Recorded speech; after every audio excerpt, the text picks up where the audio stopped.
Hello, Jayhawks, and welcome back to another edition of Good Morning KU. I'm Michael Garrett. And I'm Maddie Maloney. Good morning, KU. So last week, or the last 2 weeks actually, we kind of dove into my love life and talked all about my personal life. That was fun. So this week, I think we should talk about Michael's personal life. Oh, boy. Yeah, All right. He actually turned 21 over the weekend. The wonderful world of Michael Garrett. I did turn 21.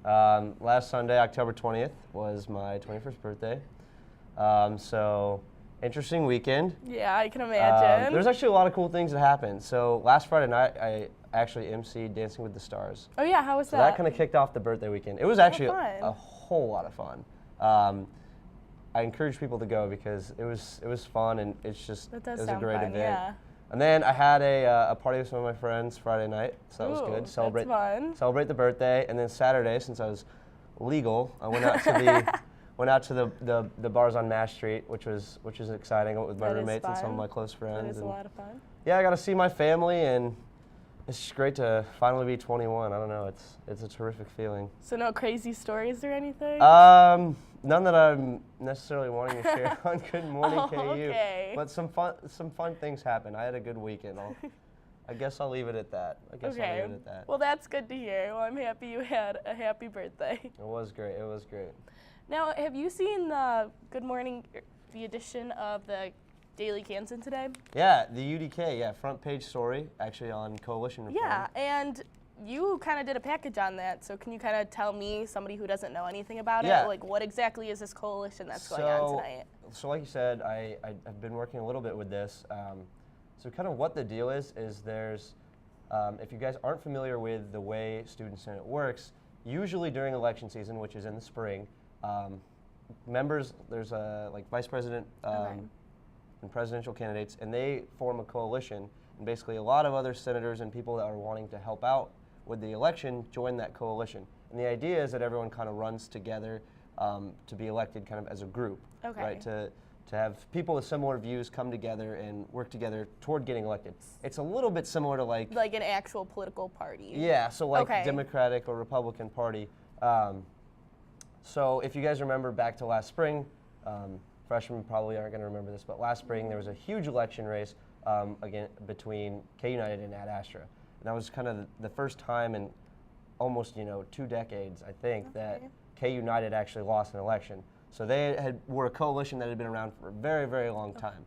So this bill basically is, what are we going to do with coalitions, and where's kind of the next step?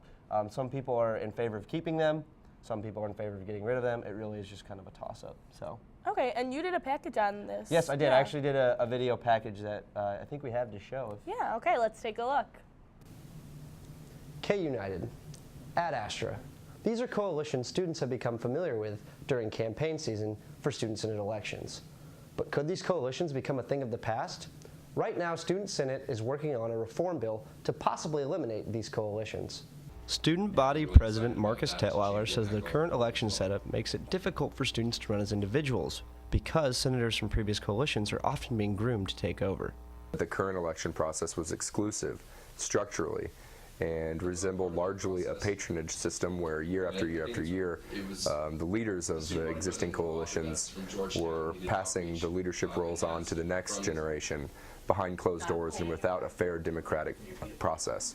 Chief of Staff Tyler Childers, who wrote the bill on election reform, says he thinks getting rid of coalitions will allow candidates to represent their constituency rather than merely campaigning for a presidential and vice presidential candidate of a specific coalition. A lot of times the coalitions are run just for the president, vice president, and their initiatives going forward. I want individuals to be running for their constituency, so you have a College of Liberal Arts and Sciences senator that's actually talking to students in that school rather than just trying to get people to vote in general on Wesco Beach. Childers, along with the rest of Student Senate, encourages students to come and discuss election reform at an open forum this Wednesday at 6:30 p.m. in Alderson Auditorium. All right, welcome back, guys. I'm sitting here with Student Senate Chief of Staff Tyler Childers. Tyler, thanks for being on the show. Yeah, no problem. Tyler actually was the one who wrote the bill for this election process reform, and actually is here to talk today a little bit about why we as students should care about kind of what's going on within Student Senate and why this coalition reform and the possibility of their elimination is important. So the first thing I'm going to ask you is kind of, as a member of or I guess as a student of KU, that's not a student senator, why is this important to me? Why should I care about these issues? You should care about these issues because every spring, it affects your daily life. Because of the way we do elections, your daily life is interrupted constantly, and so you should be, interested in how we're actually campaigning for your vote. And then you also should just be concerned about who is actually representing your voice, because a lot of the things that we do in Student Senate, we're claiming to say that the student body is behind us and that they support the decisions we're making. And by voting for who you think is going to be most apt at choosing what you would like them to choose, you're going to have a better understanding of how Senate works and how their decisions are affecting you. Interesting. So, like you said, that it affects your daily life during the spring, especially during these this election period. Why will the elimination of coalitions help that, in your opinion? I think it's going to help because right now with coalitions you have essentially 80 people that are helping to elect a president and vice presidential candidate. And they're all on Wesco Beach, and that week of elections, they're walking up to you, asking you to vote, constantly bothering you, which isn't necessarily a bad thing, but I think it's become excessive. By eliminating coalitions, we're hoping that rather than helping to elect the president and vice president, your senators are going to be out going for the constituency that they're supposed to represent. So, you're going to have a School of Music senator candidate that's actually going to be over at Murphy Hall campaigning for your vote rather than on Wesco Beach, just trying to get the general student population to vote for them. So, coalitions, like I said, have been around for quite some time. What are some of the positives? Because there has to be positives. There's got to be another side of this that coalitions have to help, otherwise they wouldn't be around for this long.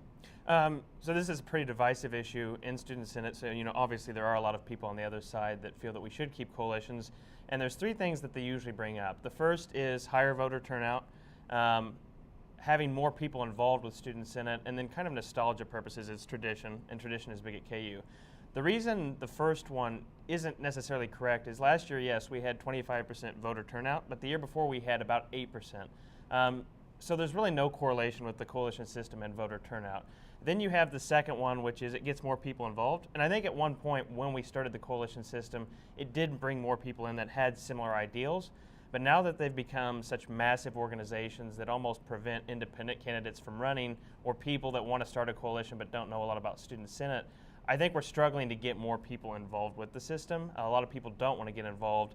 And another problem that we've run into is even with two coalitions running last year, there were still seats for senators that no one was running for because even the two coalitions couldn't find enough people to get involved. So to me, knowing that we don't have enough people getting involved, there's something wrong with the system that we need to fix. And then as for tradition, the coalition system has changed, over 30, 40 years, and I don't think that the tradition argument, holds as much water as any other because, we change things over time if they're not working for the student body, and that's what the Student Senate is here for, not to maintain, a tradition that the senators, have some kind of an emotional connection to. So kind of one last question here. So we have the open forum. So tonight's Student Senate meeting, 6:30, Alderson Auditorium here in the Union, is open for students to come and kind of express their opinion. What are you guys in Student Senate trying to accomplish by inviting students in to kind of voice their opinion? Because I've seen a lot of stuff like surveys online and just kind of student senators going out and asking for opinions. What's your guys' goal with this? What are you trying to accomplish? Well, before every Student Senate meeting, there is the option for an open forum for any student to come speak before the Student Senate. And usually this isn't something that comes up a lot just because there aren't that many issues that students feel they need to come talk to Student Senate about. We put it on this time because elections are a divisive issue, and whether or not we should have coalitions is something that among the Senate population and among the broader student body, there's a lot of divisions on what we should do going forward. And we want to try to allow students to come and speak to us and just kind of let us know how they're feeling about the issue. We don't want this to be just an internal, up and down vote and then we move on. We want to make sure that we're doing something that the student body can get behind as well. So tonight at 6:30, before we even start business for Student Senate, there's going to be a brief open forum where any student can come and speak and let us know how they're feeling about the coalition system. And in general, you could come speak about anything, but we know that the coalition system is something that a lot of students have an opinion on and want to be heard.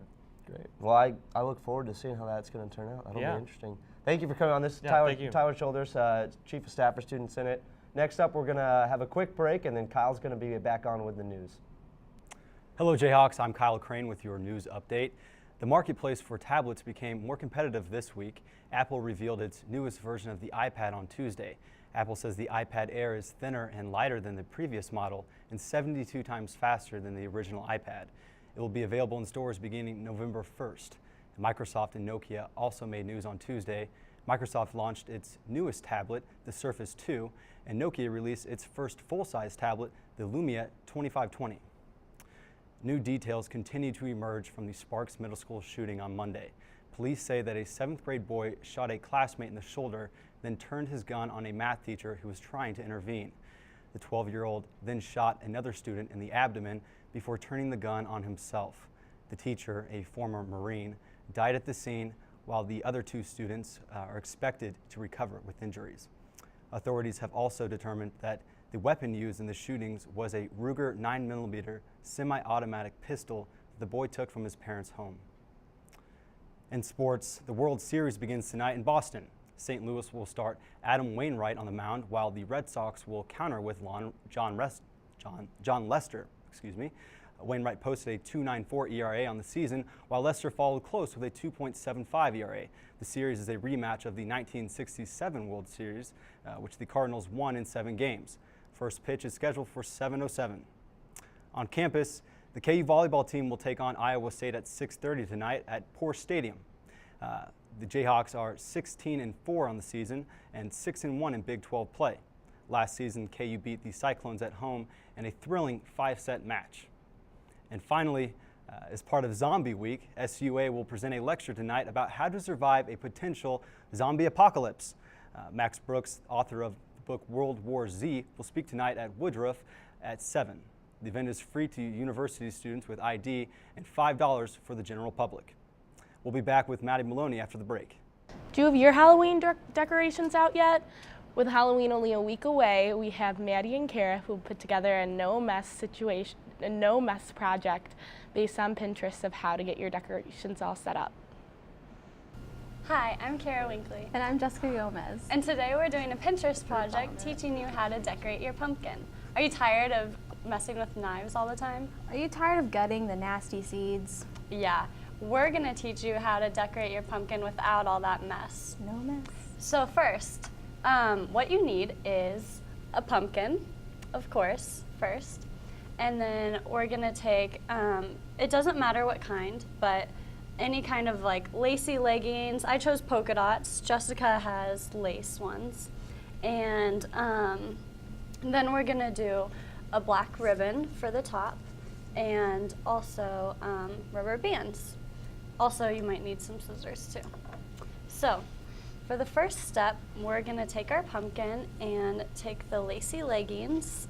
You might have to help me out with this one. We are going to wrap the leggings around your pumpkin. Ooh, this might be a little tough. So while we're trying to get our tights on our pumpkins, here's a few examples of some Pinterest pictures that we saw to get inspiration for this project.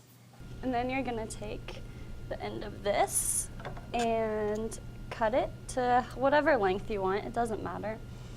I'm just gonna cut it right here.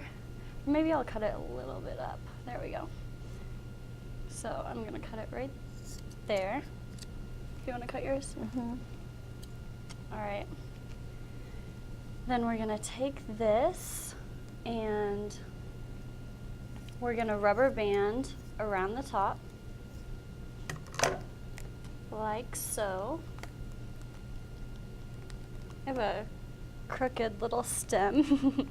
It's not working out too well. Ow. There we go. So just like this. And then we're gonna take, you got it? Yeah. Then we're gonna take our ribbon and just to hide the little rubber band, we're gonna take our ribbon and tie a little bow.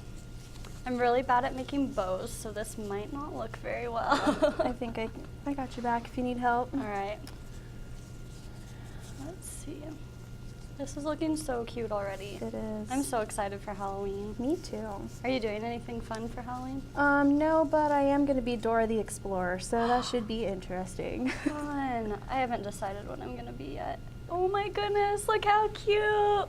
I love them. Here's our pumpkins. Here's our pumpkins. No and mess pumpkins. That's how you do no mess pumpkins. Well, this has been Kara And Jessica. Thanks for watching.